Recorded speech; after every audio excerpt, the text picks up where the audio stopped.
they were saying, man, you saved your brother's life. I said, man, that transplant saved my spiritual life Yeah. because it gave God an opportunity to show me that he was in the miracle working business. And You're watching the Spotlight Network, starring Hollywood's newsman, And if you were just Logan trying to get Crawford. investigators, they now believe a single member. He works with TV and film legends.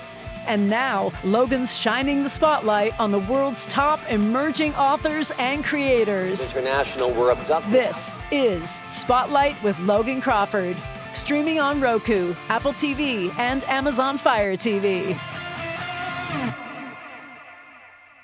I'm Logan Crawford, and right now on Spotlight, we're sharing a story of faith, courage, and family. The name of the book, Brother to Brother. It is written by a terrific author. His name is Kevan Waiters. When faced with his brother's complete renal failure, Kevan answered God's call to make the ultimate sacrifice, to give his brother the gift of life. From growing up in segregated South Carolina to enduring the challenges of war and illness, this powerful and deeply spiritual memoir reminds us what it truly means to be our brother's keeper.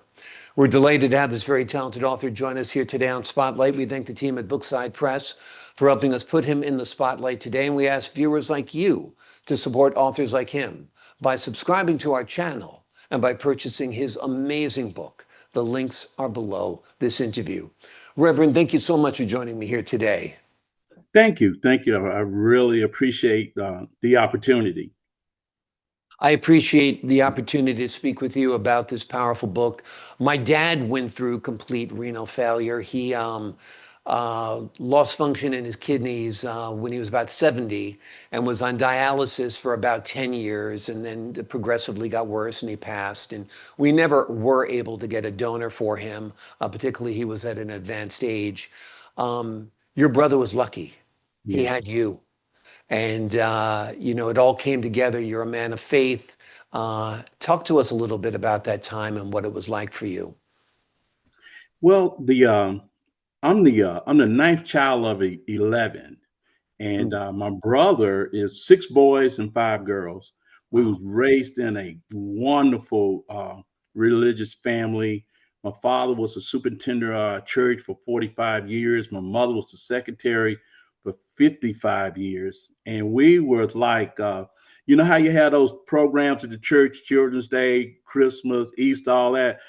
It was no doubt about it. We was going to be on program because my mother was going to put our name on there. So I'm sure. So we grew up with such great faith in God, that our parents taught us to treat people the way you want to be treated, to love one another, and to give back as much as you can. So in growing up, the Vietnam era started. I was born in 1957. And Vietnam started in 1960. So I was 3 years old when Vietnam started. My brother, Reverend D. Frank Waiters, he was he got drafted in the Army. He went to Vietnam in the 60s. And unknown to him, he got sprayed with that Agent Orange over there. And, eventually it attacked his kidneys and everything. And then he ended up on dialysis. And he was pastoring up in Washington, D.C., and someone asked him, one of the doctors asked him, said, have you ever considered getting a transplant, talking to your siblings, because, your dialysis is not going to continue to work. You're not going to be able to continue to live on dialysis.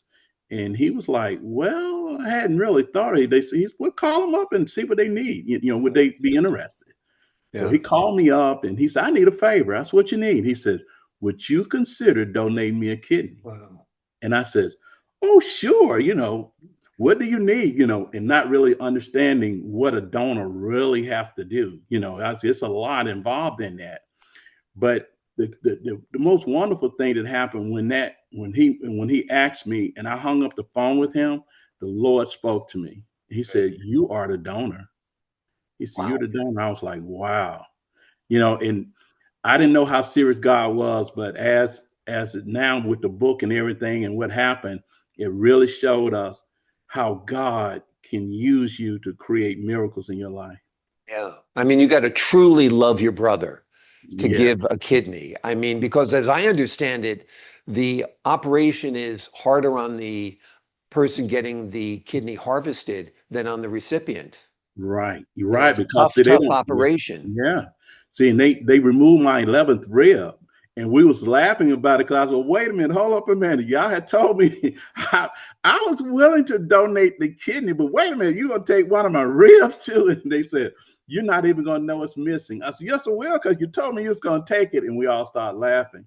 But it's, in the recipient, they don't do anything, but they make a decision and they put the kidney in an area. So they don't even fool with his kidneys at all or her kidneys at all, but the donor, they're going to go in, and they got a new technology now, which is going in through the side and removing the rib and then removing the kidney. So it's not as invasive as it used to be, where they would open your diaphragm just to get in there to get to that kidney, and it was taking you forever to heal. So I thank God I was a part of the National Institutional Health in Bethesda, Maryland. I had a wonderful doctor. He was a Christian, and I just thank God that he put me in the hands of a man of faith, and that he was a wonderful surgeon. Yeah. And a life changer for your brother. He no longer has to be tethered to a machine 2-3 times a week, getting his Right. blood cleaned. Now Yes. his body can do it because of your kidney. So Yes. tell us about the impact on him and the impact on your relationship. Basically, we had three brothers decide to go to Charlotte to test to see which of the three of us was going to be a match. And so when we get there and we take the blood work test, come to find out all three of us was a match to the fourth brother. They said that has never been heard of in history. And but then I was a lieutenant, I was a detective for the Langston County Sheriff Department. And they said, but we want the lieutenant kidneys. Well, God had already told me I was going to be the donor the day my brother asked me. And so my other brothers said, no, we supposed to pull short straws, and who get the short straw is going to be the one that does to be the donor. I said, no, I got this, y'all. You don't understand it. I was kind of bragging a little bit, but I ended up being a perfect match to my brother. And they would say the odds of a perfect match was 14 million to 1. And I'm going, what? Because we have no idea that was going to be that significant. And my brother was like, he was excited because the perfect match it's just like that's his kidney. He don't have to take all the anti-rejection medicine and all that stuff. It was really amazing how. So he doesn't have to take the anti-rejection drugs or anything. No, because it was just like it was his kidney. Amazing. So you guys are basically like twins genetically. Yeah. And we're 10 years apart. Amazing. Yeah. Are you the older brother? I'm the younger. You're the younger brother. I'm the ninth of 11, and I was the younger brother out of the group. And he's 10 years older than I am. Wow.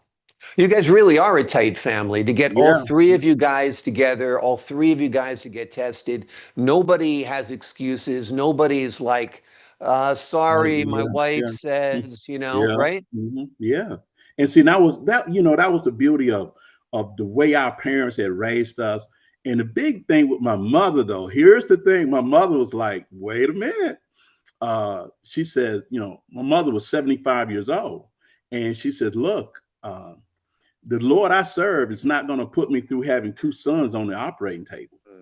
And so my brother was like, man, we got to figure out some kind of way to win mother over. We need her prayers. We need her in our corner, and I said, and so then I said, mother, I said, I can't explain it, but God wants us to do this. And she said, son, you just a baby Christian. The Lord, I know, I've been knowing him for a long time. And so I was like, Lord, I don't know how you're going to do it, but we're going to have to, he got to send us a message somewhere to win my mother over. And he did. He did. God did that. Amazing. Amazing. What was life like for your brother after the kidney transplant? I know no anti-rejection drugs, no dialysis anymore. Oh, man, it turned out to be so great. He was pastoring in Washington, D.C. at the time. And then once he got the kidney, and then he relocated back to South Carolina. He started a new ministry here. He traveled around the world. He went to Africa. He went to California. He took a range. I was kind of jealous of him because he took a train ride from South Carolina to California and back. And I was like, wow, what a wonderful thing to do. So he ended up just living every day with joy and peace and understanding, and it was just, so he had the kidney for 20 years, 20 years before the Lord called him home. Yeah. But I just think about how that they were saying, man, you saved your brother's life. I said, man, that transplant saved my spiritual life. Yeah. Because it gave God an opportunity to show me that he was in the miracle working business, and that he could do miracles in your life if you just be willing to accept the miracles as God placed them in your life and be prepared for the miracles that God would give you. Amazing. Amazing you gave him 20 more years of life. That's 20 Yes. more Christmases, 20 more everything. You know what I mean? Yes. 20 Yes. more, thousands of more sunrises and sunsets. And, there's no better gift in the world than having the gift of good health. Yes. It's, Yes. it's the best thing in the world. So you were definitely doing God's work when you saved your brother's life the way you did. And I understand you actually had a personal visit from God the night before you went to get your kidney Yes. harvested. Tell us a little bit Yeah. about that. Well, how when you're getting prepared to do a transplant, they take all these tests, they have you drinking the dye, and they have you doing all of that stuff. I mean, it was really, and so the night before, the doctor said, okay, we ran every test known to man on you. You are in perfect health. So what we want you to do is we want you to go down and sample your left kidney in your 11th rib. That's when they explained to me about taking my rib.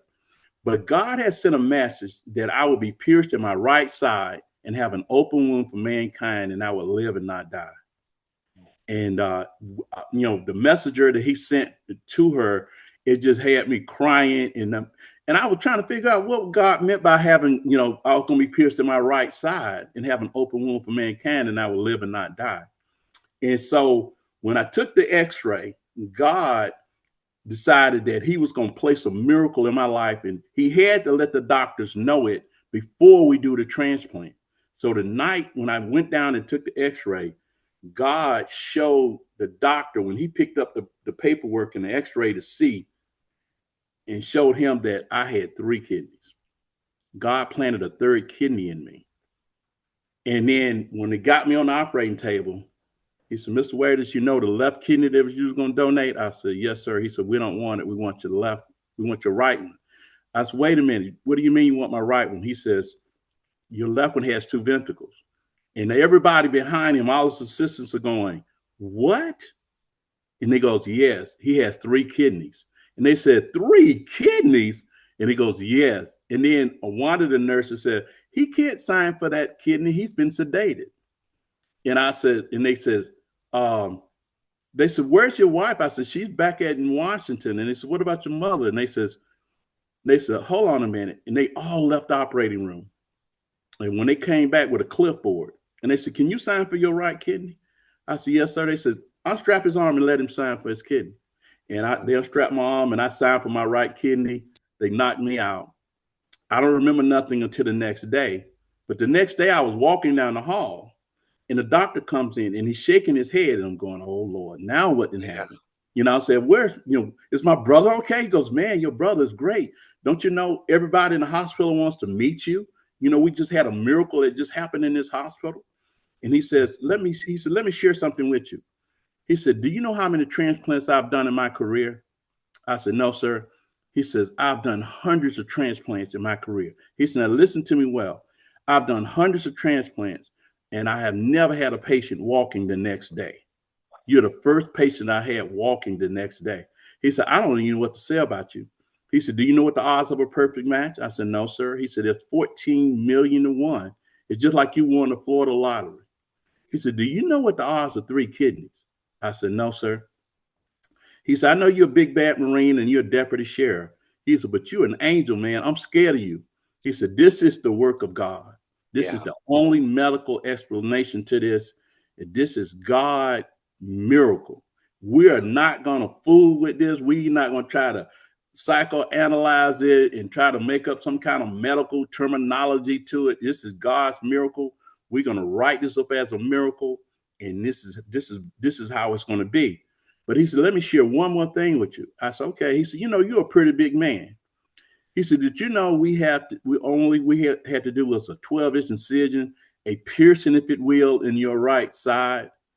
And when he said those words, and I thought about the message that God had sent to me, that I would be pierced in my right side and have an open wound for mankind, that his son was pierced in his right side and he couldn't hardly handle it, but his son has an open wound for mankind and he would live and not die.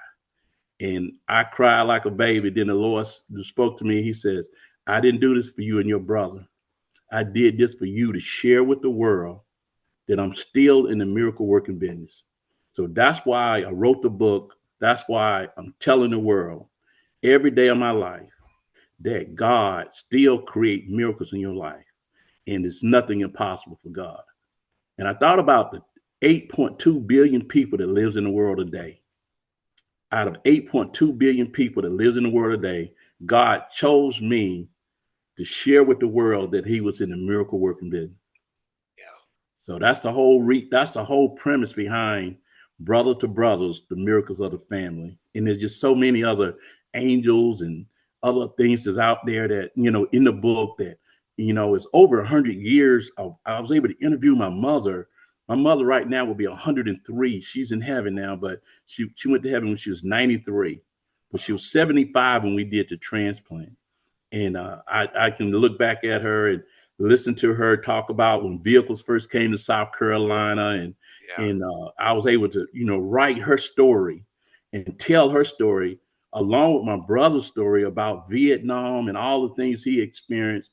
And then my life story growing up in the South and dealing with all the things that we dealt with, but being in law enforcement, being in the Marine Corps and the miracles that God, done for me along the way in the wars and the battles that I was in and the firefights and law enforcement, it was God had been with me all the time. Amazing. Amazing story, really mesmerizing. Your story of sacrifice, your story of love, your story of faith, the wonderful story of the togetherness and unity of your family. It's really inspiring, particularly this time of year, the Christmas season. Yes. But in every season, it's good to know about God's works and the miracles of the Lord and how he touches people. And I'm so happy you were able to bless your brother with 20 more years of life. And I'm glad that you had that extra kidney. Yeah. And, it's mind blowing. When you were telling the story, I was just shaking my head. It's just unbelievable, but it is true. And it is one of the many wonderful stories within this book. It is called Brother to Brother. It's written by Kevan L. Waiters. When faced with his brother's complete renal failure, Kevan answered God's call to make the ultimate sacrifice, to give his brother the gift of life. But this book is about a whole lot more as well. It includes from growing up in the segregated South Carolina state to enduring the challenges of war and illness. This is a powerful and deeply spiritual memoir that reminds us what it truly means to be our brother's keeper. Reverend, thank you so much for joining me here today. Thank you. Thank you. I really appreciate you having me today. And I just want people to understand that God is always with you. If you hold on, if you pray, God will answer your prayer. Amen. Amen to that.